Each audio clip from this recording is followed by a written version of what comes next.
Greetings, creatives of the world, and welcome to Creative Briefing, ad hoc internet show that looks at the world of creativity and all the facets that surround it. Whether we look at animation or audio or music, drawing, animation, video, drawing, music, animation, drawing, video, anything and everything, and sometimes the same thing several times. Alright, so like I say, it's an ad hoc show, flying by the seat of my pants here. We try and just get on and offer some inspiring and motivational ways to explore our creativity, and whether that's a visual artist exploring music, whether you're a musician exploring Photoshop, or you're an animator exploring everything else. So trying to get creative people to look at creativity in a healthy and constructive way, because as I've said before, creativity is what makes us human. And you look out the window, or you look anywhere around the world, you look at the world around us, and it may seem like our humanity is slowly ebbing away. And I don't know, I'm curious, as an aside from today's lesson, how other creatives handle times like this. Obviously, as humanity has gone through crises, times of crises before, and creatives handle it in a different way. And personally, I find I have to bury myself into a project, or whether it's a passion project or some client work, I have to dig really deep into that hole, burrow down, and put on the blinkers and just blind myself from the distraction, or else it becomes sort of too consuming. Find it a distraction, find it sort of inhibits my creative flow, and to get into that creative mindset requires a specific sort of mind frame that we're in. So I'm curious how other creatives, someone who maybe pours their creativity into activism during times like this, you have to feel like you get involved, or are you someone who just puts creativity aside and just digs into the news cycle and lets themselves become consumed by whatever is going on, just so you can feel like you understand it wholly? So I'm just curious how other creatives approach these sorts of things. So after you've done your social due diligence, you've commented, liked, subscribed, pressed all the widgets, then please leave a comment in the thread to this video, and I'd like to see what other people think about what I just said. Anyway, that aside, to today's topic, we're going to talk about discipline in creativity, and somewhat specifically, purposeful practice. Purposeful practice is the idea that you work on a creative technique every day, regularly, until the doing becomes somewhat automatic. We build up muscle memory, we build up habits. The act of consciously working on something so many times that it paves the pathway to mastery. The idea is that, here, Creative Briefing, we're all about experimentation. We are all about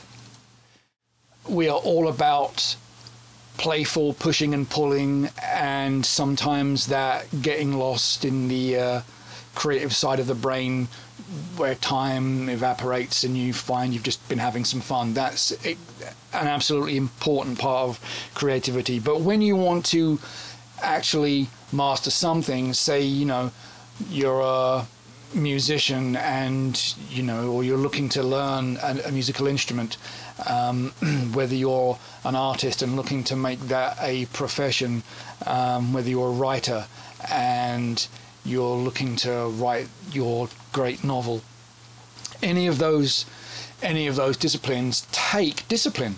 and at a certain point you have to hone that skill until you are the master of it. So to do this, there's a thought, a concept of purposeful practice. I'm not sure where the term first originated from, but it's definitely one that's been around for a while, and I became aware of it when studying guitar informally. I wasn't in school, but an instructor was talking about purposeful practice. It's one thing to pick up the guitar and noodle, and you've seen me experimenting and playing around with synths and guitars on here, and that's fine, as I've said, but at a certain point then you want to learn something specific, something more meaningful. It's when purposeful practice comes into play. So there's a great article that really explains this I found on Medium, and it's easy to just Google that. I don't need to provide you with a link. If you can read that in the title bar there, or if you can just Google that topic. Thomas Opong wrote a really great lengthy article with lots of quotes, lots of reference to the various creative art forms where purposeful practice has context. And so let's look at today, and I'll look at maybe a few ways that purposeful practice we can put that into practice for our particular side of creativity.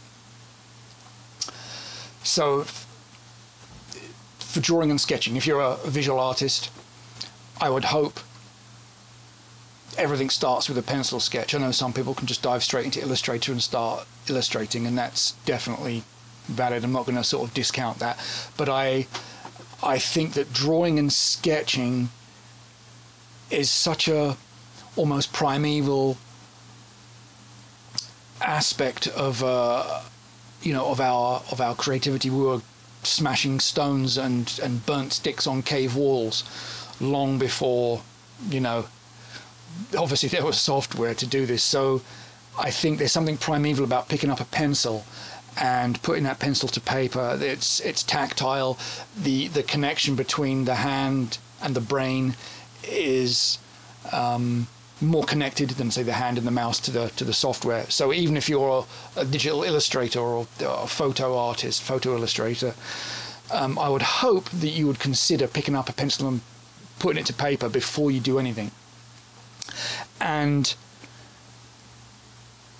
when I have my sketching students, I make them go through these exercises, and I tell them to do this every day, and I bet you none of them do it. Because it's boring and it's not fun, it's not sexy. But what I tell my students to do is set up your pad or a scrap of paper, whatever, and break it into 4 quadrants. And I learned this in art school 35 years ago, and that's practice drawing straight lines: down, up, down, up, until you fill that quadrant, and you go horizontal, left, right, left, right, keeping the lines as straight and as equidistant apart as you possibly can. And then we do radiating from the center, going out. You're trying to keep the lines equal distance apart till you get this big ray beam. Then finally we'll do like a spiral. Again, you're trying to keep the lines equal distance. And what these exercises do, basically, the idea is that you become the master of this tool and not the other way around.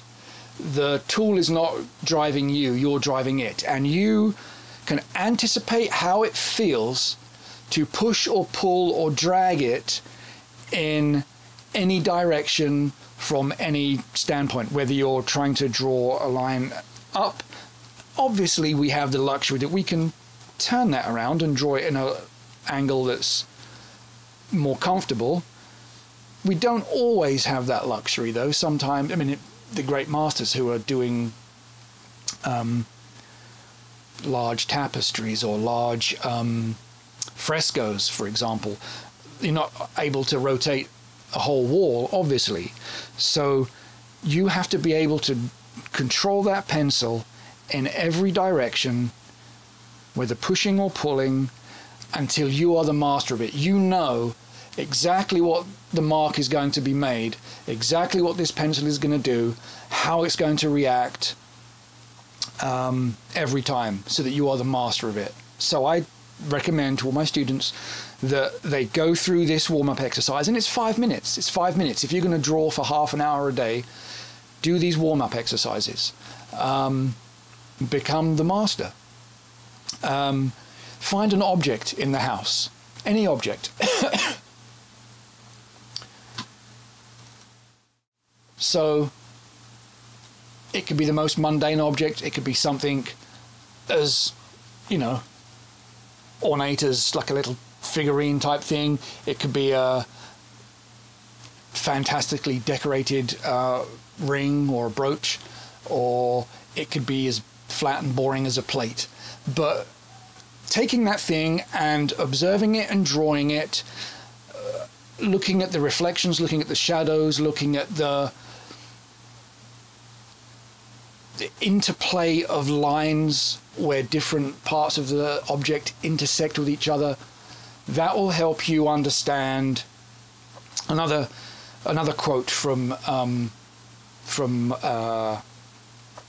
my art school days, a life drawing tutor would say, you know, and she was Scottish, so she would teach us in this brogue, draw that particular bottle.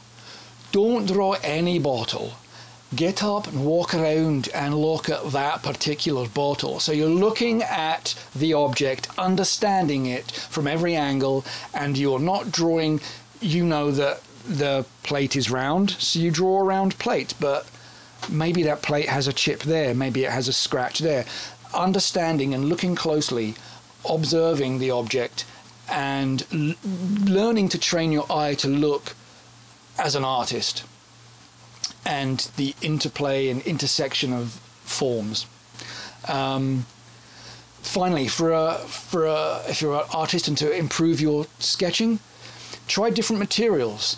Try drawing with white chalk on black paper, so you're drawing only the highlights. Totally changes the perspective of how you approach your art.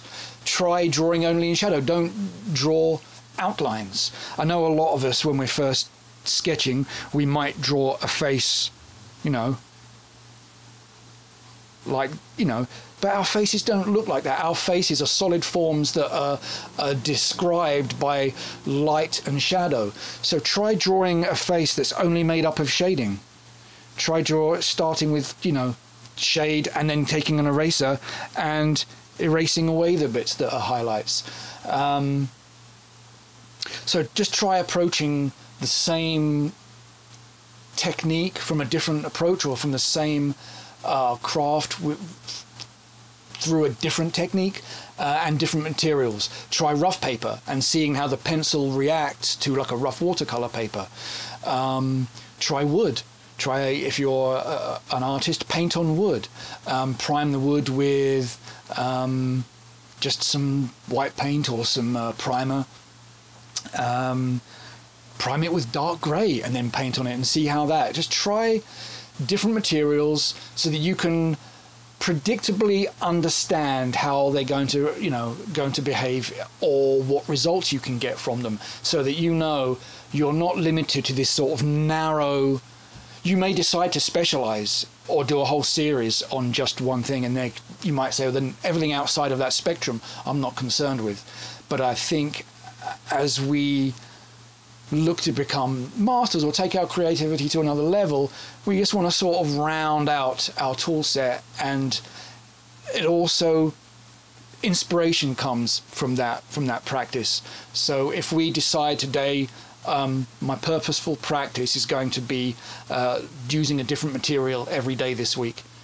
For 15 of the 30 minutes I practice, or for 30 minutes of the hour I practice, whatever. Make it a point. It's the conscious decision to do that rather than just sort of randomly, willy-nilly coming across these things. Okay. So, if you're a Photoshop artist, or even an illustrator, or any sort of graphic software, I know a lot of people are Photoshop artists, and it becomes like, you know, Photoshop is kind of like the cornerstone of what I do. Once something's been worked up on paper, then it usually goes into Photoshop for some other treatment before it goes into animation, before it goes into video, before it goes into print, whatever that may be. At some point, Photoshop becomes the hub of any project. And I know a lot of people use and really enjoy, you know, Photoshop is such a versatile tool, you know, it's, you know, all things to all people almost. So,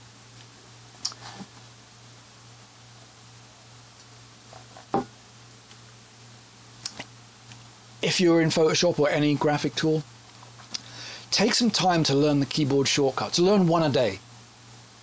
Purposeful practice. Make the conscious decision to say, I'm going to look at the, you know, most softwares have like a chart that shows you maybe at the back of the manual, whether it's a PDF or a printed manual. Find that chart that shows all the keyboard shortcuts and apply them. You know, there's a quote in that Purposeful practice post that I referenced earlier that says, you know, reading about something is, you know, say about creativity, is about as much use as reading about sit-ups for as good as it's going to do for your health and wellness. Put these things into practice. So make the decision to learn a keyboard shortcut, one a day, and then use that all day. Every time you go to do it, even if you reference the manual, what was it again? After a while, it becomes embedded in your brain. It becomes habit, and that's what purposeful practice is about. It's about developing habits. So learn the shortcuts. Understand the minutiae of the settings for each tool. Some tools are just surface. They do what they do. Some tools have, you know, the top bar on Photoshop, it's modular, so it, depending on what tool you have selected, can be, you know, it changes depending on what tool you have selected. There are further settings. So learn them. Create a dummy document and play with those tools and see what the various settings do. That's how you know you learn by experimentation, but it's the conscious experimentation. Today I'm going to learn every in and out, every nook and cranny of the refine mask tool, or whatever it's called now. I know they changed it in the most recent version of Photoshop or Illustrator, whether it's the image trace. You know, go through every setting or variation, every variable, and find out what it does in this circumstance and that circumstance, so you can predictably understand how it will work in any given situation. That's how we get to mastery. And find efficiencies using the right tool for the job. Too many Photoshop artists I see, you know, everything's in layers, and they'll do this and they'll erase a little bit and they'll do that and they'll copy it, and there are usually efficiencies that you can do, usually using masking, using channels to make selections, using the right wand tool. So again, understanding that the wand tool is not just the wand, there are now various alternate magic wand tools, and there are, you know, different ways to use content aware, and understanding the ins and outs and the depths of that particular feature will help you choose the right tool for the job. And that's how we become efficient. Can't really become masters of Photoshop if we're clicking and pulling and hiding and moving and wasting energy and wasting time. And that goes back to learning the keyboard shortcuts, where we're trying to find ways to be quick and so that we don't waste our creative energy doing mundane tasks. And also, finally, those efficiencies also are like, talked about masking, be non-destructing. Masking rules everything. In Photoshop, masking rules everything. Even in Illustrator now, there are ways to make layer masks so that you can create something and non-destructively erase stuff, hide stuff from the page view without having to physically erase it, remove it from the document. So you can come back and revisit and then change stuff later on, should you decide you want to reveal an element that was previously hidden. So find ways to be non-destructive using layer masks, using layer masks on folders, using adjustment layers, using layer masks on adjustment layers. All these ways help us take one image that we never ever change, but we stack these non-destructive adjustments over. So excuse me. Oh, it's warm here in Southern California today, and I've got the air conditioner turned off because it's quite loud. I'm beginning to work up a sweat. So next we look at music. So as I mentioned before, when we're looking at, forgotten the term already, this is what happens when you get old. When we look at purposeful practice from the point of music, which is how I first came across it, it was the instructor was talking about learning scales. And I think as a musician, learning scales is obviously, it's a given. I think every musician, once they decide to kind of master their instrument, learning scales is the first thing they do. But there are other exercises, and this is what I tell my guitar and bass students. Again, probably like the sketching students, you know, do these exercises every day before you actually get down to do something, just to warm up and as purposeful practice to develop muscle memory and dexterity. The same thing applies to guitarists and probably violinists and trumpet players and saxophonists. I don't have my guitar handy to show you, but there are warm-up exercises to do for finger dexterity, and it can be completely non-musical. It's just practicing going up and down the frets in a non-musical, non-scalar function, just to loosen up the fingers, and do them every day before practice. And that will eventually enable you to spread the fingers, to have greater, trumpet key pressing, learning on a saxophone, maybe the keys, being able to do it without looking, and it's just based on feel. Pianist learning, the intervals on the keys, spreading out your fingers, whatever it may be, doing just some rudimentary exercises, but doing it deliberately and not going, I just want to noodle. That's fine. It's absolutely fine to just pick up a noodle. But at some point throughout the day when you practice, you have to come to that point where we're going to make the conscious decision to practice some exercises that will help us master that instrument. So learning scales, learning the chord changes, going from, going from an F to a C to a G, probably the easiest chord changes, as the fingers are really not changing shape, you're just moving up and down the strings, and you can then probably play the entire library of Creedence Clearwater Revival, right? Just F, C, and G.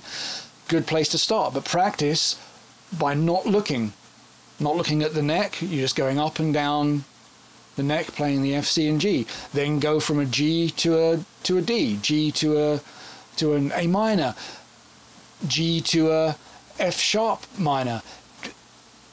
Going from here to here without looking as cleanly and smoothly in strumming and in finger picking. It will help us develop our finger dexterity, our finger muscle, and will help us be able to perform those changes in a song, or when we come to just play in a more experimental fashion. But taking the time to consciously practice, C to D to C to D, back and forth over and over again. Just pick one chord a day and just practice that one chord consciously and purposefully. Finally, with music, I think a great exercise I like doing, and try again tell my students to do it, and who knows if they actually do this, is listen to music with an eye, get it? Listen to music with an eye to recognizing intervals, the tonal intervals between a major third and a minor third, between a sixth and a fifth. If you can recognize those intervals, listen to a piece of music, maybe listen to one verse of one song, and try and understand what they are before picking up your instrument and then playing that and going, oh, I was right or I was wrong. So training your ear to recognize intervals will help you in, jamming and improvisation. So, yeah, let's go on to, what's next? Animation. Okay. Animation's very technical. It's can get very you can get bogged down in the technical, especially if you're doing computer animation. There's a lot to learn on the computer software side, as well as the actual artistry side. So basic exercises, and yes, I know these are tedious, much like the sketching things, but practicing them over and over again. The bouncing ball, character, facial expressions, walk cycles, slightly more advanced than the bouncing ball, that type of thing. So practicing those things that we do a lot, the squash and the stretch and anticipation, all those elements of a basic animation exercise, fundamental to becoming a master animator, so that when we come to animate a larger sequence, don't really have to think about those common aspects. Try, whether in 3D or in Flash, like a 2D computer animation, or whether on pencil and paper, and I highly recommend pencil and paper because it's quick and immediate, as I've already explained.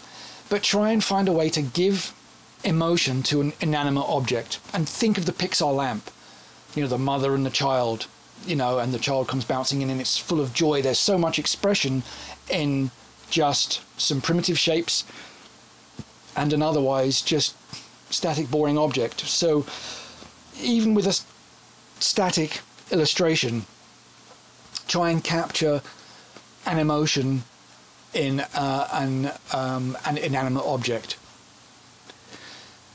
Look at ways to practice simplifying complex machinations, like eating, all the movements and the tiny little sub-movements that are involved in, putting something to a mouth, or with a knife and fork. There's lots involved in that. Try and find ways you can simplify that to its purest essence. The fingers and hands, obviously really complex things, whether it's picking up a pen and writing. Find a way you can simplify that to the classic 3 fingers and a thumb, and just expressing that movement in a pure and simple form, so we can, when it comes down to maybe adding lots of detail and a deeper level animation, we've already understand the fundamentals to a very deep degree. And for all of these things, I really recommend creating and using a small flip book, and it could be something like taking just a regular letter or A4 piece of paper and folding it into 4, maybe this sort of size. So you've folded it 3 times, and you now have 8 pieces of paper you can cut into, cut into 8 individual pieces, staple them or tape them across the top, and then you can have just like a flip book that you can, like we used to do in school for fun. But I think a flip book still has a tremendous amount of value just for creating quick and easy, animations, and it's just,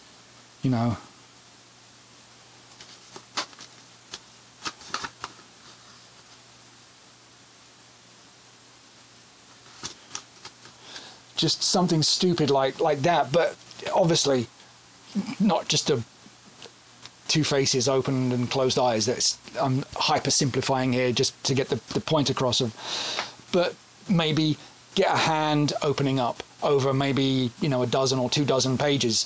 Find ways to express that quickly and with the immediacy of pencil and a flip book. Okay, and actually there's another great article I found on Animator Island that I bookmarked and I sort of reference every once in a while. It's got, what does it say, 51? Yeah, so it's got over 50 really great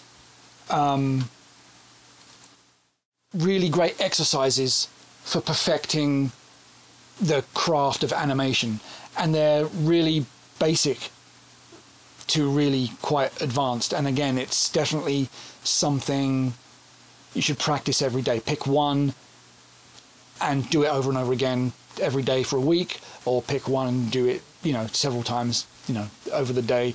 Like I said, with the immediacy of a flip book, you can practice all of these 50.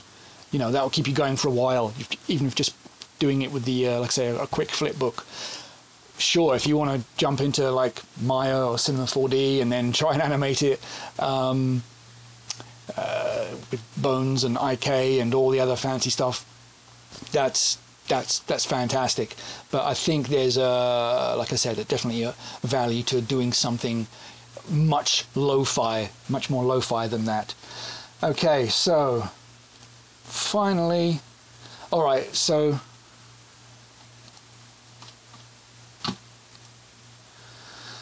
purposeful practice. The most biggest takeaway, I think: observe everything, everywhere, every day. Whether you're a photographer, an animator, a musician, you'll be using your ears obviously more than you're using your eyes, but definitely observe the world around you. Look at the way light falls on things if you're a visual artist, or you're developing shaders for 3D rendering. Look at the way the morning light diffuses if you're looking to be a cinematographer. Look for how the golden hour looks indifferent to like the midday sun. There might be a time where the midday sun helps you tell your story. So observation is at the root of all great art, at the root of mastery. Like my Scottish life drawing teacher, it's like, draw that particular bottle, get up and walk around the object, observe it for probably 80-90% of the time than it takes to actually draw it. Really, you can't describe something unless you fully understand it, and that I think is true of all art mediums. So lots to chew on there. And obviously, if you're a multi-talented artist, you might want to try lots of these, or just one or two of each discipline. But I think the concept of purposeful practice, putting time aside each day to consciously try one thing, is the main thing to look at when you next time you want to dive into your creativity. Well, thanks for watching. Thanks for listening. And like I said, do your your social due diligence and like if you liked, share, subscribe, follow, all of those modern day terminologies, and definitely comment, send me a message, whatever the kids are doing these days. Send me a TikTok if you have any further thoughts on this, an exercise you particularly like doing, for example, or if you want to, comment on what I mentioned at the start of the show, how to keep yourself motivated and inspired in times of trouble and distraction. All right, well, be safe, people. Keep being creative. Keep on keeping on. Have fun with it all, and I'll see you another time. Thanks for watching. Bye.